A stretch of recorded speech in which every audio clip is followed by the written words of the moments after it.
नमस्कार दोस्तों, टीचर भी यूट्यूब चैनल में आपका एक बार फिर से बहुत बहुत स्वागत है। आपने अभी तक इस चैनल को सब्सक्राइब नहीं किए हैं तो लाल रंग का बटन दबाकर चैनल को सब्सक्राइब कर लें और बगल के घंटा बजा दें ताकि इस चैनल पर जो वीडियो अपलोड हो वह सबसे पहले आप तक पहुंचे। हाँ दोस्तों, लाइक करना नहीं भूलेंगे क्योंकि आपके लाइक करने से ही हमारे मेहनत का फल मिलता है। हाँ दोस्तों, शिक्षक एवं शिक्षा जगत से सभी प्रकार के खबरों के लिए आप हमारे वेबसाइट www.teacharbhi.com पर जाकर प्राप्त कर सकते हैं, डाउनलोड कर सकते हैं। तो आइए जानते हैं इस वक्त की सबसे बड़ी खबर क्या आ रही है। इस वक्त शिक्षकों के लिए बड़ी खबर आ रही है। 33% शिक्षकों को बुलाए जाने के दोबारा आदेश पर आक्रोश। सरकारी स्कूलों में 33% शिक्षकों को बुलाए जाने के विभाग के द्वारा दोबारा आदेश निकालने पर गुरुवार को शिक्षकों का आक्रोश फूट पड़ा। प्राथमिक शिक्षक संघ के लेकर माध्यमिक शिक्षक संघ तक ने इस पर विरोध जताते हुए कहा कि विभाग द्वारा यह मनमानी की जा रही है। शिक्षकों की जान से जानबूझकर खिलवाड़ किया जा रहा है। कोरोना के बढ़ते संक्रमण को देखते हुए शिक्षकों के लिए पूर्ण रूपेण स्कूल बंद कराया जाए। जब बच्चे स्कूल नहीं आ रहे हैं तो 33% शिक्षकों को भी स्कूल में बुलाने का क्या औचित्य है। माध्यमिक शिक्षक संघ के अमित कुमार, मनोरंजन कुमार, टीईटी शिक्षक संघ के विवेक कुमार, शिक्षक संघ के लखनलाल निषाद समेत अन्य शिक्षक संघ ने कहा कि लगातार विभिन्न स्कूलों में शिक्षकों के कोविड पॉजिटिव होने की सूचना आ रही है। इधर छापा से पहले कोचिंग बंद कर खिसके शिक्षक। भगवानपुर, गोबरसही, बैरिया समेत कई इलाके में छापे। अधिकारियों ने चेताया संस्था खुले तो दर्ज होगी एफआईआर। लगातार सख्ती और पाबंदी के आदेश के बावजूद कोचिंग संस्थान अपनी हरकतों से बाज नहीं आ रहे हैं।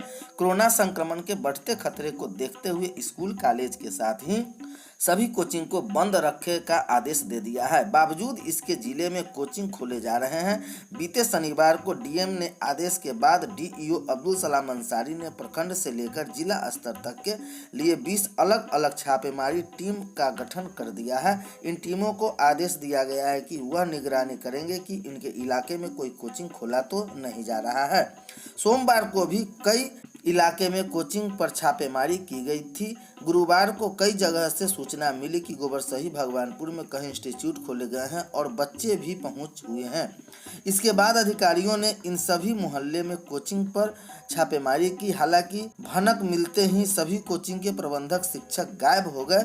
डीपीओ लेखा आयोजक प्यारे मोहन तिवारी के नेतृत्व में यह छापेमारी की गई। डीपीओ ने कहा कि भगवानपुर, बैरिया में कोचिंग खुले जाने की जानकारी दी गई थी, मगर जब वह वहां पहुंचे तो कोई नहीं मिला। आसपास के लोगों से पता करने पर जानकारी मिली कि सुबह में कुछ देर के लिए कोचिंग खोला गया था, मगर उसके बाद बंद कर दिया गया। डीपीओ ने कहा कि कोई भी कोचिंग अगर खुला मिलता है तो उस पर प्राथमिकी दर्ज कराई जाएगी और कानूनी कार्रवाई की जाएगी।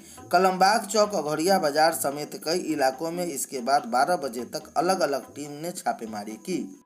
डीईओ अब्दुल सलाम अंसारी ने कहा कि लगातार सभी कोचिंगों पर इस संबंध में निर्देश दिया जा रहा है।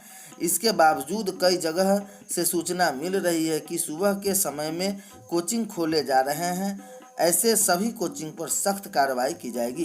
दूसरी ओर शिक्षक संस्थान पर भी हो रही इस तरह के कार्रवाई से हड़कंप मचा हुआ है। शिक्षकों व संस्थान के प्रबंधकों को बेरोजगारी का भय सता रहा है तो बच्चों के भविष्य को लेकर चिंता है। साथ ही बच्चे व उनके अभिभावक को इस तरह के नियमों से परेशान होने के बाद कर रहे हैं। मालूम हो कि कोरोना महामारी को बढ़ते प्रकोप को लेकर सरकार के दिशा निर्देश पर जिला स्तर के अधिकारी शिक्षण संस्थान को बंद करने में जुटे हुए हैं। प्रायोगिक परीक्षा के बिना 1.5 लाख छात्रों को रिजल्ट देने पर मंथन चल रहा है। बीआरए, बिहार विश्वविद्यालय बिना प्रायोगिक परीक्षा के स्नातक के 1.5 लाख बच्चों का रिजल्ट जारी कर सकता है। कोरोना की दूसरी लहर के कारण लगातार दूसरे साल समय परीक्षा नहीं हो सकी। अब बीबी इन बिंदुओं पर विचार कर रहा है। स्नातक की थ्योरी परीक्षा लेकर प्रायोगिक के अंक कॉलेज से मंगाए जाएंगे, इसके बाद रिजल्ट जारी होगा। दरअसल बीबी को इस साल स्नातक की 5 परीक्षाएं लेनी है। इन 5 परीक्षाओं में ही बीबी को 4 महीने का वक्त लग जाएगी। इससे पिछले साल के एक पार्ट 1 की परीक्षा 1 साल के तीनों पार्ट में एक कंपार्टमेंटल की परीक्षा होनी है। इसके अलावा कॉपियों की जांच में अलग अलग लगेगा। स्नातक में किसी एक पार्ट की परीक्षा होती है तो इसे खत्म होने के बाद ही दूसरी पार्ट की परीक्षा शुरू हो पाती है। इस दौरान तमाम कॉलेजों में 2 पालियों में परीक्षा ली जाती है। एक परीक्षा कम से कम 20 से 22 दिन तक चलती है। बीबी की ओर से यह बात कही जा रही है कि थ्योरी परीक्षा के बाद बीबी स्तर पर प्रायोगिक परीक्षा ली गई तो बहुत लंबा समय लग जाएगा। इसके कारण शैक्षणिक सत्र और भी पीछे खिसक जाएंगे।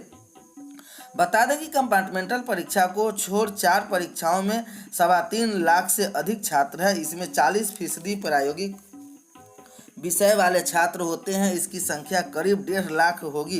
परीक्षा नियंत्रक डॉक्टर मनोज कुमार ने कहा कि बीबी खुलने के बाद इस पर समीक्षा की जाएगी। इसके बाद इन बिंदुओं पर फैसला आएगा। बता दें कि पिछले साल कोरोना संक्रमण के कारण परीक्षा काफ़ी देर से हो सकी। बीबी स्तर पर होने वाली प्रायोगिक परीक्षा आयोजित में देरी होती है। इसके कारण स्नातक पार्ट 2 की प्रायोगिक परीक्षा बीबी स्तर पर नहीं ली जाएगी।